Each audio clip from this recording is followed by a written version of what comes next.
ओम परमात्मने नमः।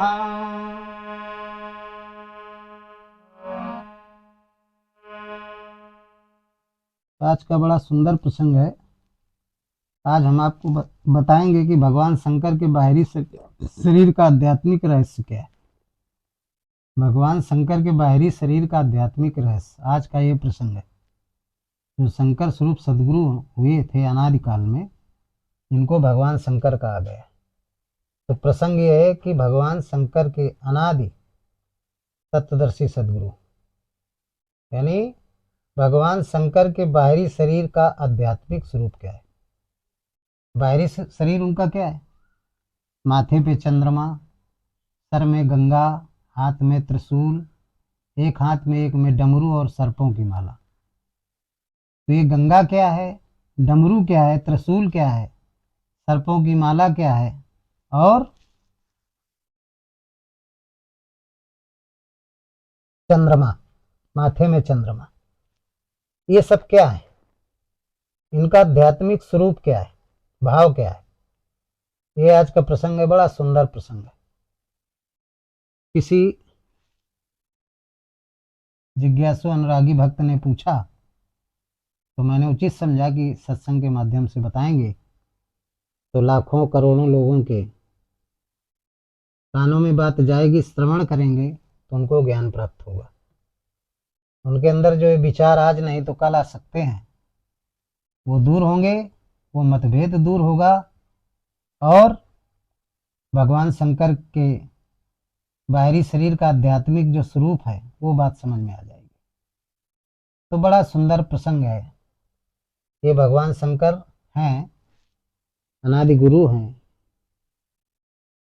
प्रथम गुरु हैं जिनका नाम शंकर था और इन्हीं के नाम से शंकर नाम की प्रथा चली आई। आज भी हमारे देश में 4 शंकर हैं, चारों दिशाओं में जो आचार का काम करते हैं। शंकर धनाचार बराबर शंकराचार। तत्वदर्शी सदगुरु को शंकर कहते हैं। तो आज भी वो प्रथा चली आई अनादिकाल से। तो प्रसंग सुनाने के पहले हम शंकर स्वरूप सदगुरु की वंदना करते हैं। आप लोग भी मन में स्मरण करें और श्रवण करें। आप लोग भी वंदना करें कि ध्यान मूलम गुरुर्मूर्ति, पूजा मूलम गुरु पदम, मंत्र मूलम गुरुर्वाक्यम, कि मोक्ष मूलम गुरु कृपा। अवखंड मंडलाकारं व्याप्तेन चराचरं, तत्पदं दर्शितं येन, कि तस्मै श्री गुरुवे नमः। अभवानी शंकरो वंदे श्रद्धा विश्वास रूपिणो, अयाम्यां विना न पश्यन्ति, कि सिद्ध्या स्वान्ति स्थितेश्वरम्। कि वन्दे बोधमयं नित्यं गुरु शंकर रूपिणम्, अयमाश्रितो हि वक्रोऽपि, अचन्द्रा सर्वत्र वन्दते, कि चन्द्रा सर्वत्र वन्दते। बोलिए सद्गुरुदेव भगवान शंकर की जय। हृदय में स्थित परमात्मा राम की जय। संत समाज की जय, भक्त समाज की जय। अब मैं आप लोगों को भगवान शंकर के बाहरी शरीर का आध्यात्मिक स्वरूप बताऊंगा। आप लोग सुने ध्यान से। देखिए, भगवान शंकर के पहले स्वरूप का वर्णन करते हैं। भगवान शंकर, एक तो आपने पुराणों में पढ़ा, शिव पुराण में, अन्य पुराणों में, और व्यासपीठ के कथा वाचकों के माध्यम से, उनके मुखारबिंदु से बताए गए शंकर के बारे में आप लोगों ने सुना और तमाम सत्संगों में सुना होगा कि भगवान शंकर थे। वो हाथ में डमरू, त्रिशूल गले में मुंड की माला, माथे पे चंद्रमा और सर में गंगा। उनके बाघंबर पहने रहते थे। उनकी पत्नी का नाम पार्वती था। उनके दो पुत्र थे, एक गणेश और दूसरे कार्तिकेय। कार्तिकेय और गणेश, ये दो पुत्र थे। ये उनका परिवार था। स्थान कहाँ था? कैलाश पर्वत। ये आप लोगों ने सब सुना है, लेकिन हम इन सब के बारे में आध्यात्मिक स्वरूप बताएंगे। ये शंकर कौन है? तो देखिए, शंकर किसे कहते हैं पहले तो आप ये समझ लीजिए। पहले भी हमने बताया कि शंकर क्या है? अनादि गुरु हुए थे। जब सृष्टि की उत्पत्ति हुई थी तो भगवान ने तीन गुरुओं की शक्ति भगवान की है, उन्होंने उत्पन्न किया। महेश की शक्ति, विष्णु की शक्ति, ब्रह्मा की शक्ति। ये तीन शक्तियां। ब्रह्मा की शक्ति, भगवान की एक शक्ति थी जिसका नाम ब्रह्मा था। ब्रह्मा माने बुद्धि। बिना बुद्धि के, अब बुद्धि रचना करती है। सृष्टि की रचना बिना बुद्धि के हम नहीं कर सकते। मकान भी बनाना है तो बुद्धि नहीं है तो मकान की रचना नहीं की जा सकती। कर सकते हैं आप। कपड़ा सिलने वाला दर्जी है, यदि उसके पास बुद्धि नहीं, यानी ब्रह्मा की स्थिति नहीं है, तो कपड़ा नहीं सिल पाएगा। कोई भी काम प्रकृति का है, बिना बुद्धि के आप नहीं कर सकते। ये बुद्धि है क्या? ब्रह्मा है, इसको ब्रह्मा कहते हैं। तो सृष्टि को चलाने के लिए भगवान ने तीन शक्तियां पैदा की ब्रह्मा की।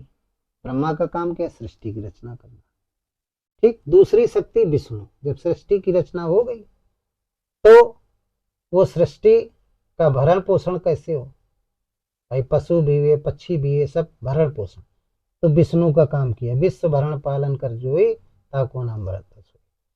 विश्व का भरण पोषण करने का जो काम है वो विष्णु का काम है। और उस सृष्टि में भगवान की सृष्टि, ब्रह्मा द्वारा रची सृष्टि में तमाम अराजक तत्व हैं जो सृष्टि का श्रृंगार कर सकते हैं, नुकसान पहुंचा सकते हैं। तो महेश की उत्पत्ति कर दिया कि आप रक्षा करेंगे। आप क्या करेंगे? रक्षा करेंगे। इस सृष्टि पे तीन प्रकार के दुख आ सकते हैं, इनसे आप रक्षा करेंगे। दैहिक, दैविक और भौतिक।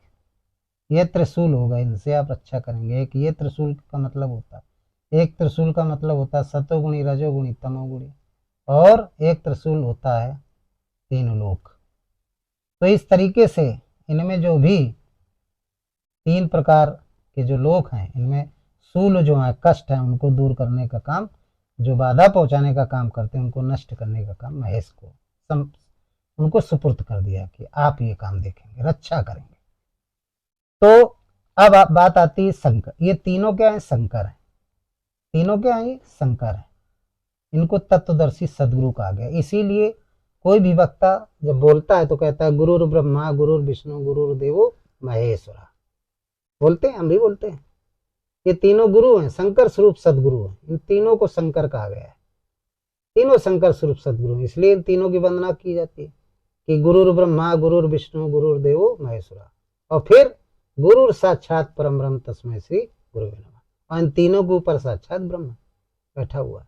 जब तीनों की स्थिति कोई साधक प्राप्त कर लेता है तो फिर साक्षात ब्रह्म, जो साक्षात ब्रह्म इन तीनों के ऊपर बैठा है, उसकी स्थिति में साधक पहुंच जाता है। हम बताएंगे प्रसंग में, आप लोग बने रहिए, ध्यान से सुनिए, पूरा प्रसंग सुनिए, तभी बात समझ में आएगी।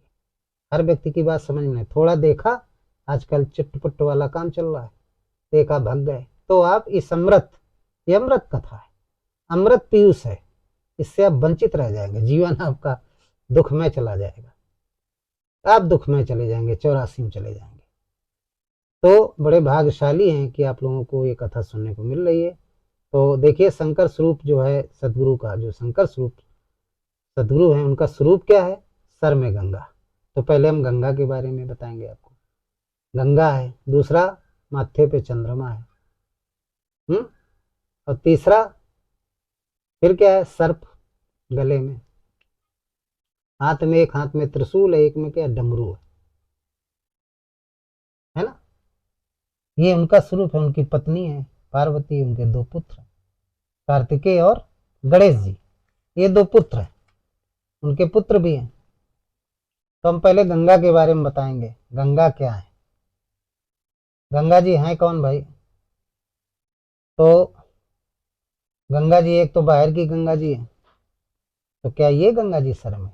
पुराणों में बता दिया गया कि भगीरथ जी थे, उनके 60,000 भाई थे, वंशज थे, पुरखे, भाई नहीं पुरखे थे।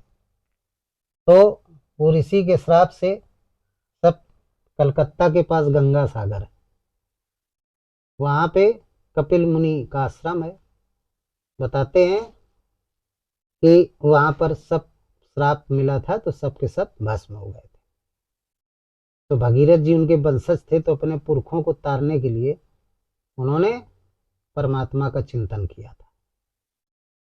जो शिव समान वो परमात्मा, उसका चिंतन किया और उसकी कृपा से क्या लाए?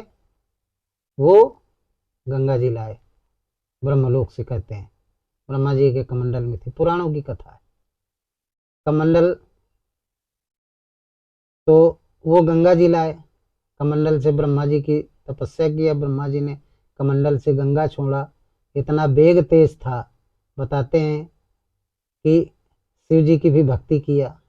लोगों ने बताया, देवताओं ने, कि इतना वेग तेज है कि पृथ्वी नष्ट हो जाएगी, तो पहले इसको, इसके वेग को कोई रोके, अपने में समाहित करे, फिर धीरे धीरे छोड़े धाराओं के रूप में, तब पृथ्वी में जा सकते हैं। तो फिर शिव की तपस्या करनी पड़ी। तो कहते हैं कैलाश में जो महेश हैं, शंकर हैं, जो जो शिव हो गए हैं, उनकी तपस्या किया भागीरथ ने, वो प्रसन्न हुए, तो फिर ब्रह्मा जी ने छोड़ा कमंडल से, उन्होंने अपनी जटाओं में इसको, पूरी गंगा जी समाहित कर लिया। फिर जब भगीरथ ने तपस्या किया शिव की, तब वो एक जटा खोली और उससे एक धारा निकल पड़ी हिमालय से, क्योंकि हिमालय में शिव रहते हैं, शंकर रहते हैं। तो बोले गंगा जी आई, फिर वो धारा गंगा जी की कपिल मुनि के आश्रम में आई। तो फिर वो पानी पड़ा, जहाँ मिट्टियाँ पड़ी थी, राख पड़ी थी, फूल पड़े थे मृतक, तो वो उनके पुरखे तरे। ऐसा पुराणों में बताया गया है, ऐसा कथावाचक व्यासपीठ के वो बताते हैं। लेकिन हम आपको बताएंगे भावार्थ। इतनी बड़ी गंगा जी सर में कैसे आ जाएंगे, ये क्या है?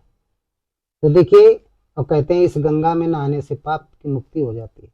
यदि इस गंगा में नहाने से पाप से मुक्ति हो जाए, तो लोग मर्डर करते हैं, तमाम प्रकार के गलत काम करते हैं, गंगा के किनारे घर बना लें और वहीं पे गंगा में डुबकी लगा लें, और लगाने के बाद कह दें हमारे तो पाप सब नष्ट हो गए, फिर वो पाप करना शुरू कर दें। तो ये तो कोई बात नहीं हुई। तो इस गंगा में स्नान करने से पाप नहीं धुलते हैं, न पाप धुलते हैं और न पुण्य मिलते हैं। तो शिव जी के जो मस्तक में गंगा है वो कौन है? तो शिव जी कहते हैं सदगुरु को, जो शंकर स्वरूप सदगुरु है, जिसने हृदय स्थित परमात्मा राम को जागृत कर लिया है, जागृत कर लिया है। उसका जो ज्ञान है, अमृतमय ज्ञान है, वही ज्ञान गंगा है, उसी को ज्ञान गंगा कहते हैं। तत्वदर्शी सदगुरु का जो ज्ञान है, अमृतमय ज्ञान है, जो परमात्मा से मिलाने का अद्वैतवाद ज्ञान है, जिसमें लेस मात्र पाखंड नहीं, कोई भी नश्वर ज्ञान नहीं है, उस ज्ञान को, उसी को कहा गया आत्मज्ञान। उसी को भगवान कृष्ण ने गीता में बताया, उस ज्ञान को कहते, बिना उस ज्ञान के जो ज्योतिर्स्वरूप परमात्मा सबके अंतःकरण में निवास करता, उसको प्राप्त नहीं किया जा सकता। ज्योत्सामप तज्ज्योत, भगवान कृष्ण ने अर्जुन से कहा, गीता में श्लोक है, ज्योत्सामप तज्ज्योति स्तमसाचा परमुचते, और ज्ञानम ज्ञेयम ज्ञान गम्यम हृदय सर्वस्व विष्ठितम। हे अर्जुन, उस परमात्मा को पूर्ण ज्ञान के द्वारा, आत्मज्ञान के द्वारा जाना जा सकता है, और उसी ज्ञान के द्वारा उसको अनुभव के रूप में देखा जा सकता है, जाना जा सकता है। और वो परमात्मा हृदय सर्वस्व विष्ठितम, सबके अंतःकरण में निवास करता है। ये रामायण में भी, रामचरितमानस में भी बताया गया है कि व्यापक ब्रह्म एक अविनाशी, सच्चेतन घनानंद राशि, अष्टम हृदय अक्षत अभिकारी, सकल जीव जग दीन दुखारी। सबके अंतःकरण में वो परमात्मा निवास करता है, सहज प्रकाश स्वरूप है, सबकर परम प्रकाशित, जो ही राम है नादिवत तक सोई। लेकिन उसको विज्ञान के द्वारा जाना जा सकता है, ऐसे नहीं उसको जाना जा सकता। तो ज्ञान क्या है? यही गंगा है। तो सतगुरु जो होते हैं, तत्वदर्शी सदगुरु, ये ज्ञान से ही मोक्ष प्राप्त होता है। ज्ञान मोक्ष प्रद वेद बखाना। इसी ज्ञान से वेदों में लिखा हुआ है कि मोक्ष प्राप्त होता है। इस ज्ञान से, इस ज्ञान रूपी गंगा में गोता लगाने से मोक्ष मिलता है, ना कि जो पृथ्वी में नदी बह रही, नदी रूपी जो गंगा, इसमें गोता लगाओगे तो मोक्ष नहीं मिलेगा। ज्ञान रूपी गंगा में लिखा है, लिखा गया है इसमें, आप सुनिए। और बताया लेखकों ने लिखा है, संत कबीर ने भी लिखा है, बहुत बढ़िया विरोध किया इन गंगा का और ज्ञान गंगा के बारे में बताया। कहते हैं कि गंगा जमुना खूब नहायो, कि गंगा जमुना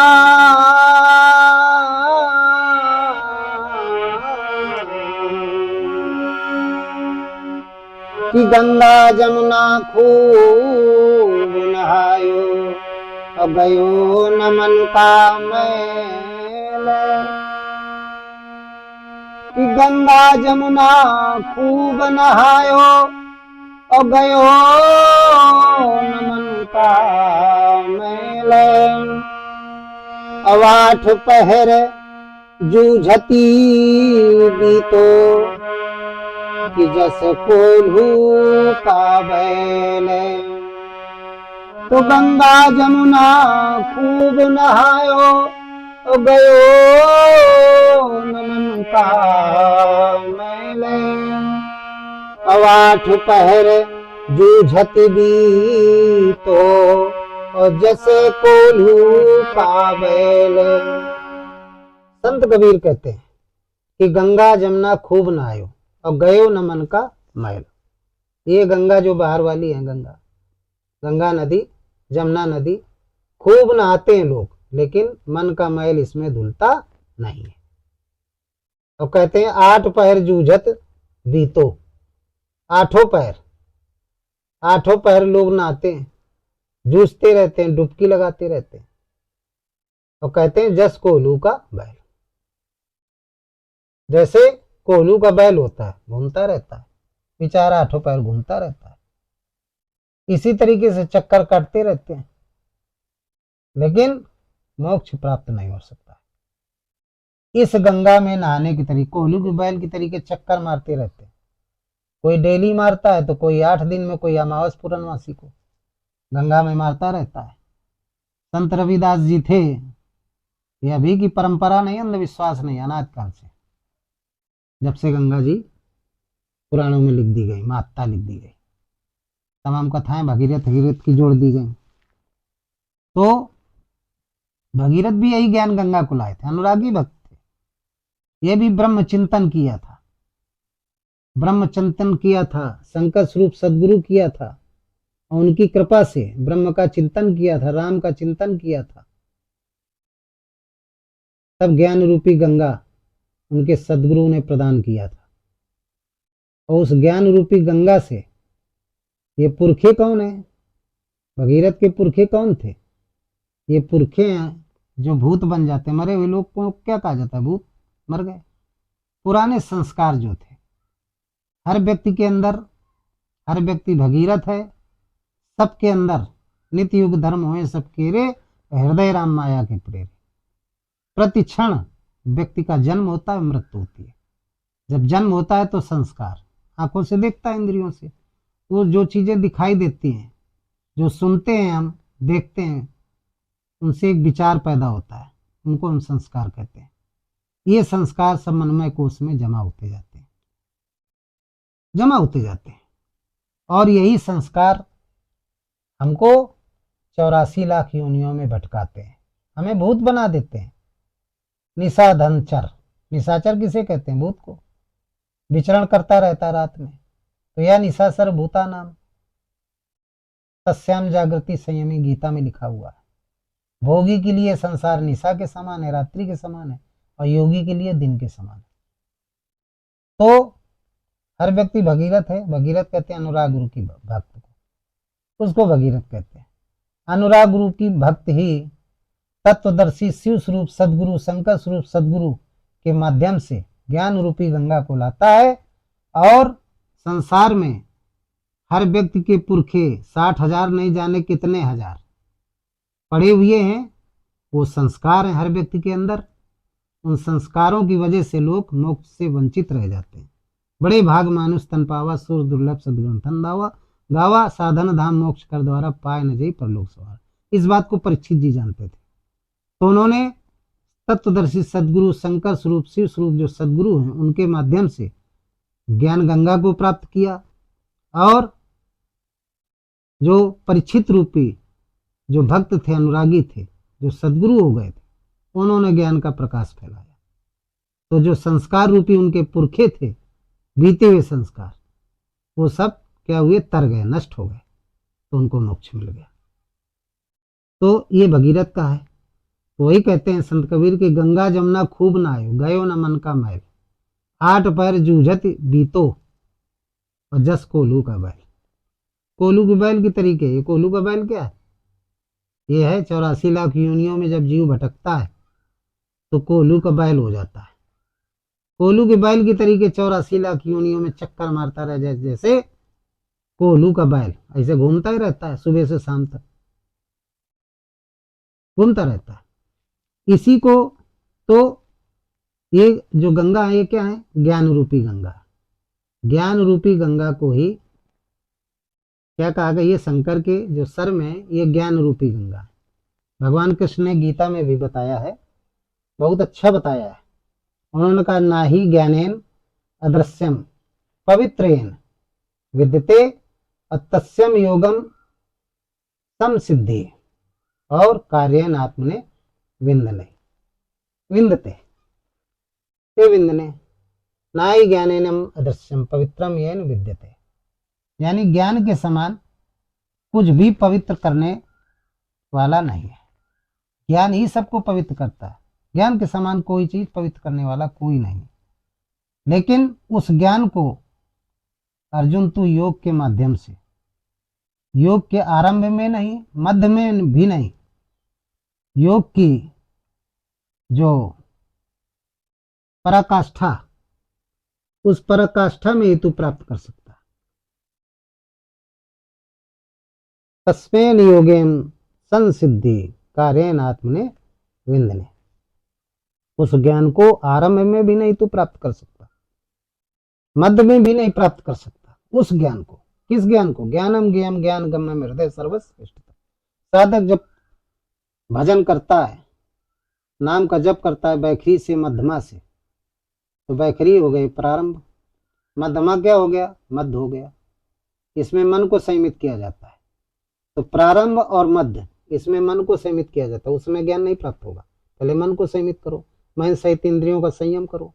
फिर इसके बाद जब पश्चंती में जाता है, जब पराकाष्ठा, नाम जप की जब पराकाष्ठा की श्रेणी में पहुंचेंगे, प्राणवाणी पश्चंती श्रेणी में पहुंचेंगे, अचपा में पहुंचेंगे, प्राणवाणी क्षेत्र में पहुंचेंगे, अनायत की स्थिति में पहुंचेंगे, तब उस ज्ञान को प्राप्त किया जा सकता है। और जब वो ज्ञान प्राप्त हो जाएगा तो फिर कोई चीज जानने की आवश्यकता नहीं रहेगी। आत्मज्ञान हो जाए, आत्मेन विंदने, तब आत्मज्ञान हो जाएगा। उसी आत्मज्ञान को भगवान कृष्ण का ज्ञानम ज्ञान ज्ञान गम्यम हृदय सर्वश्रेष्ठतम, वो ज्ञान गंगा कहाँ है, भगवान शंकर, जो शंकर स्वरूप सदगुरु है, उनके सर में रहती है, वही अपने शिष्य को प्रदान करते हैं। तो जो शंकर स्वरूप सदगुरु होते हैं, वो ज्ञान रूपी गंगा भी उनके पास होती है। तो आप लोगों की बात समझ में आ गई होगी। फिर दूसरी चीज क्या है ज्ञान गंगा के बाद, ये तो ज्ञान गंगा के बारे में आपको बता दिया। फिर कहते हैं गंगा के बारे में रामचरितमानस में भी लिखा गया, पूछे रघुपति कथा प्रसंगा और सकल लोक जग पावन गंगा। यही जो ज्ञान गंगा है, यही सकल लोकों को पावन करती है। ये तुम्हारी पृथ्वी वाली गंगा सारे लोगों को पावन नहीं करती, सारे लोगों के पापों को पवित्र नहीं व्यक्तियों को कर सकती है। ज्ञान गंगा जो शिव जी के मत्थे पे, ज्ञान की गंगा, वो सकल लोक जग पावन गंगा।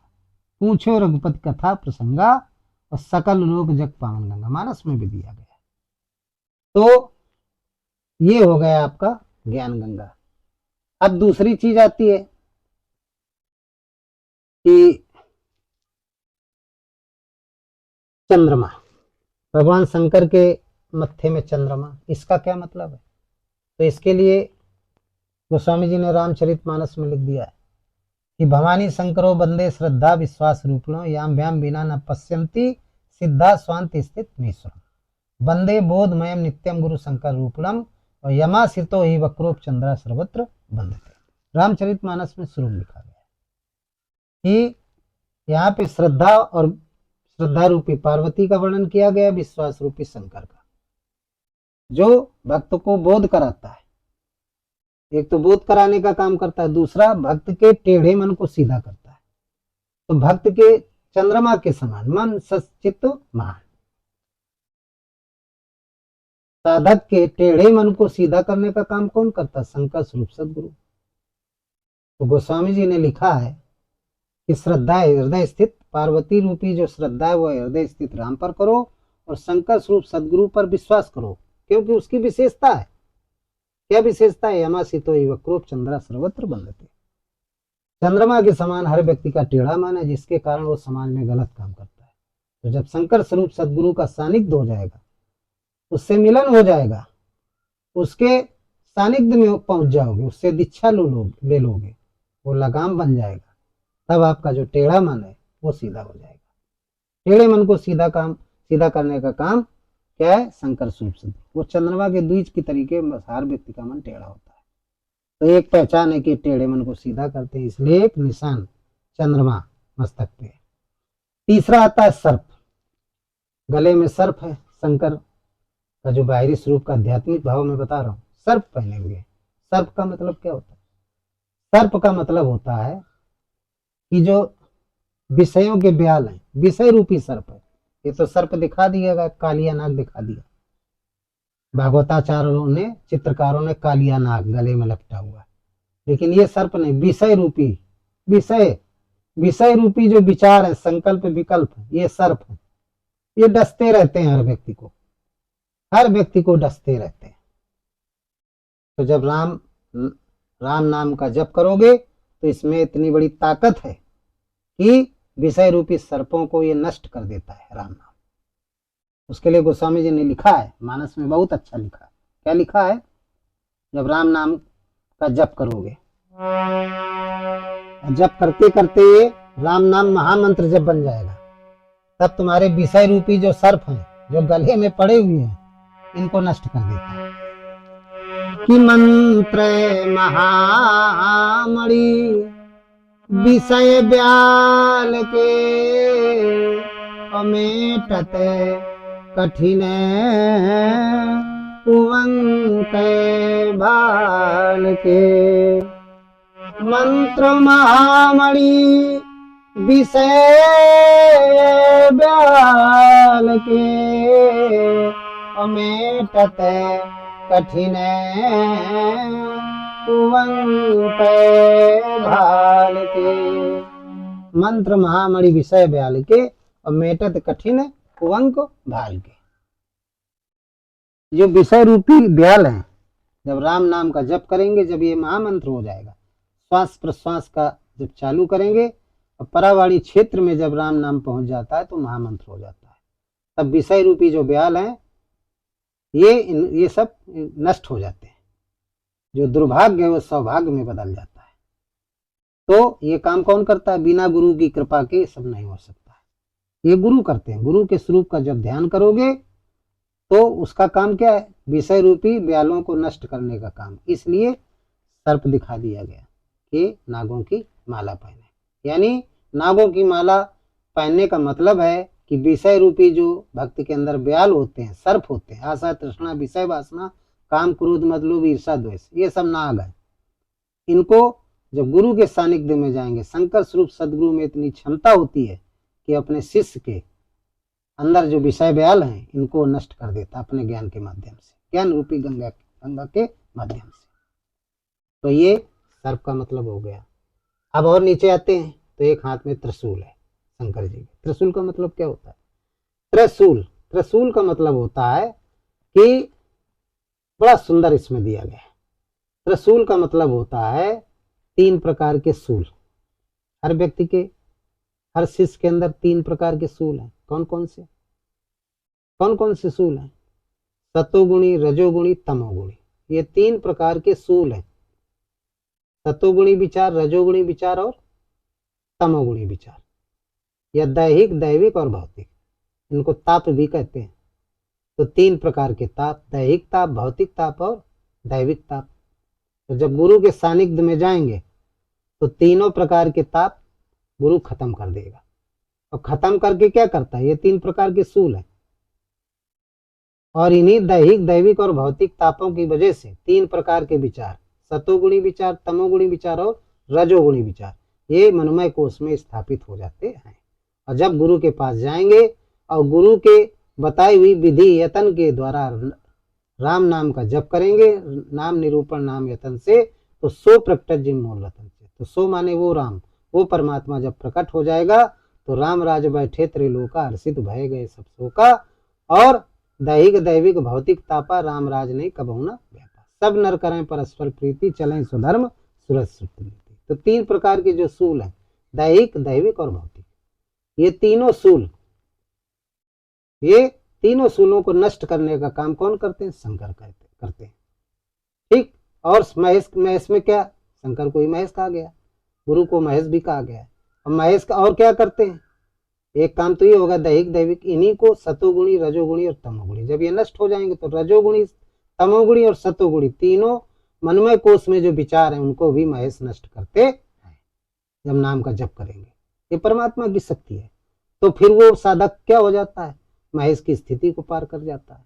तो प्रकृति पार प्रभु सब उर्वासी, ब्रह्म निरी विरजनवासी, जो प्रकृति से परे परमात्मा है, जो सबके उर में रहता है, वो परमात्मा उस साधक के अंतःकरण में जागृत हो जाता है। जो प्रसुप्त अवस्था में था तब वही साधक परमात्मेति चाप युक्ते देहस्मिन् पुरुषा परा, तब वो साधक साकार परमात्मा हो जाता है। जैसे श्री राम, श्री कृष्ण, जितने भी महापुरुष हुए, बुद्ध, ये सब क्या हुए, इनको परमात्मा कहा गया है, भगवान का अवतार कहा गया है। उस जागृति को ही अवतार कहते हैं, तो जागृत हो जाता है। तो त्रिशूल का मतलब ये होता है। अब फिर अगला, शंकर क्या धारण करते हैं, डमरू, एक हाथ में डमरू लिए होते हैं। तो डमरू का मतलब क्या होता है, देखिए डमरू, तो डमरू क्या है, जब डमरू बजाते हैं तो क्या होता है, तो डमरू क्या, सत्संग, सत्संग रूपी ध्वनि, राम कथा सुंदर करतारी और संशय विहग उड़ावन हारी। गुरु महाराज ये करतारी है, गुरु महाराज ये करतारी, एक ये ताली, एक ये कर की 2 तारी है, यही डमरू है। गुरु महाराज के कर की तारी, ये कर की तारी क्या है, एक है वैराग्य और दूसरी है विवेक। विवेक यानी ज्ञान, यानी गुरु महाराज के चरणों की जो दिव्य ज्योति है, ज्ञान और वैराग्य रूपी जो तारी है, ये जब बजती है, इसी को डमरू कहते हैं। तो फिर संशय विहग उड़ावन हारी, उगरे विमल विलोचन ही के और मिटई दोष दुख भव रजनी के, तू जय रामचरित मणिमाणी, गुप्त प्रकट जो जाने खाने। जब ये डमरू बजता है तो जितने राम कथा सुंदर करतारी और संशय विहग उड़ावन, जो संशय रूपी जो पक्षी है, कि तमाम लोग द्वैत में फंसे हैं, इसको माने कि इसको न माने, शंकर बने कि विष्णु बने कि कृष्ण बने कि राम बने, सीता बड़ी कि काली बड़ी कि दुर्गा बड़ी, किसकी पूजा करें, द्वैत में फंसे हुए हैं, ये संशय। जब गुरु के सानिध्य में जाएंगे तो गुरु अपने करतारी दोनों ताड़ियों, ज्ञान और वैराग रूपी ज्ञान गंगा जब आपको प्रदान करेगा तो संशय विहग उड़ावन हारी, तो संशय रूपी जो पक्षी है ये सब उड़ जाएंगे। जब डमरू बजेगा गुरु का, उड़ जाएंगे। फिर आपको 2 ही चीजें हैं, एक गुरु का स्वरूप और दूसरा राम का नाम। ध्यान मूलम गुरु मूर्ति, एक ये रह जाएगा पूजा मूलम गुरु पदम, गुरु के चरणों की पूजा करोगे मानसिक, गुरु के स्वरूप का ध्यान करोगे, और गुरु ने जो हृदय स्थित राम का नाम जपने के लिए कहा है वो राम का नाम जप करेंगे तो गुरु मोक्ष प्रदान करवा देगा। तो ये है डमरू, इसको डमरू कहते हैं। तो हमने भगवान शंकर के, आप लोगों की बात समझ में आ गई होगी, भगवान शंकर के बाहरी आध्यात्मिक स्वरूप का हमने वर्णन किया। और संक्षेप में थोड़ा सा और बता देंगे कि जो इनकी पत्नी थी पार्वती, पार्वती को प्रेममयी वृत्ति कहते हैं। शंकर किसे कहते हैं, आज भी तमाम शंकर स्वरूप सदगुरु हैं, जो दिव्य ज्ञान कराते हैं वो सभी शंकर स्वरूप सदगुरु हैं। और उनकी प्रेममयी वृत्ति जो भगवान के प्रति है वो पार्वती है, वो हमेशा उनके साथ ब्याही रहती है, वो प्रेममयी वृत्ति। और साधक भी प्रेममयी वृत्ति है। जो शिष्य उनसे जुड़ा अनुरागी भक्त है, गूढ़ तत्व न साधु दुरामय आरती जब अधिकारी पावे। जो अनुरागी शिष्य है वो पार्वती है, वो गुरु का परिवार होता है। और गणेश, गणेश किसे कहते हैं?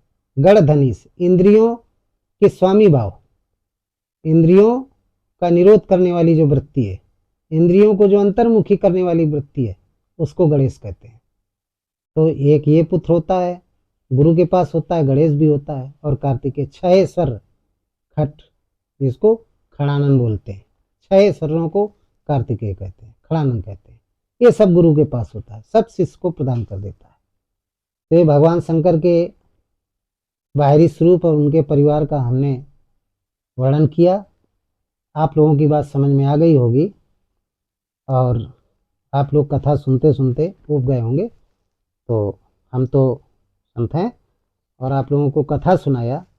अब आप इसको श्रवण करें, इस कान से सुना, इससे निकालें, अंदर रखें, मनन करें, ये आपका काम है।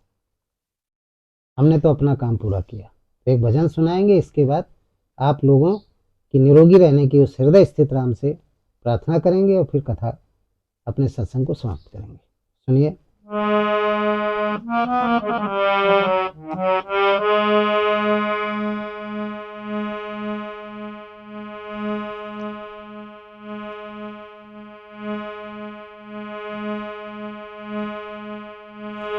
कि बात मानो न मानो खुशी आपकी, बात मानो न मानो खुशी आपकी।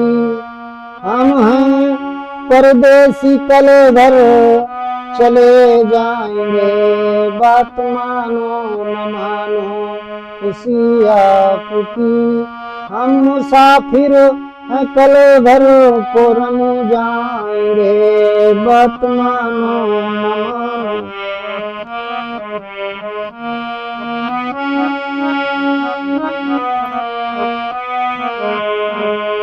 बात मानो न मानो खुशी आपकी।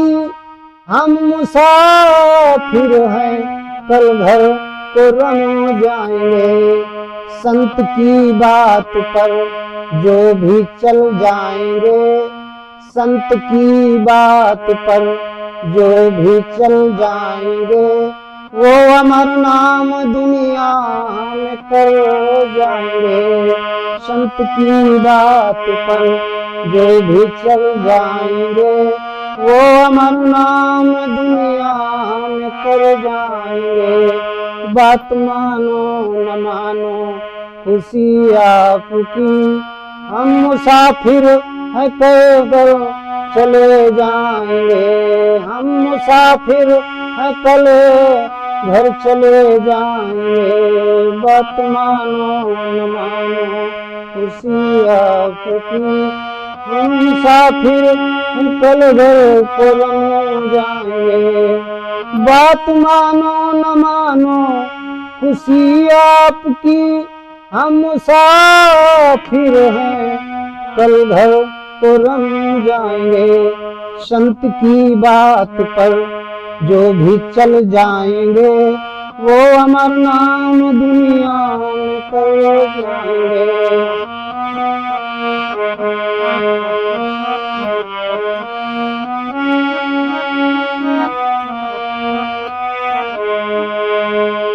तो ये न पूछो कि मर कर किधर जाएंगे, वो जिधर भेज देगा उधर जाएंगे। ये न पूछो कि चल कर किधर जाएंगे, वो जिधर भेज देगा उधर जाएंगे, बात मानो न मानो खुशी आपकी। हम मुसाफिर हैं, कल घर को रम जाएंगे, संत की बात पर जो भी चल जाएंगे, वो अमर नाम दुनिया में कर जाएंगे। हम तो अपनी बात कहकर चले जाएंगे, मानना न मानना आप लोगों का काम है। ये हमने भजन सुनाया। अब इसी के बाद हम आपके जीवन की स्वस्थ और दुरुस्त कामना करते हैं भगवान से। क्या करते हैं कि सर्वे भवन्ति सुखो ना, सर्वे सन्तु निरामया, सर्वे भद्राणि पश्यन्ति मा कश्चित् दुःख भाग् भवेत्। ओम बोलिए सद्गुरुदेव भगवान की जय। हृदय में स्थित परमात्मा राम की जय। संत समाज की जय। भक्त समाज की जय। ओम।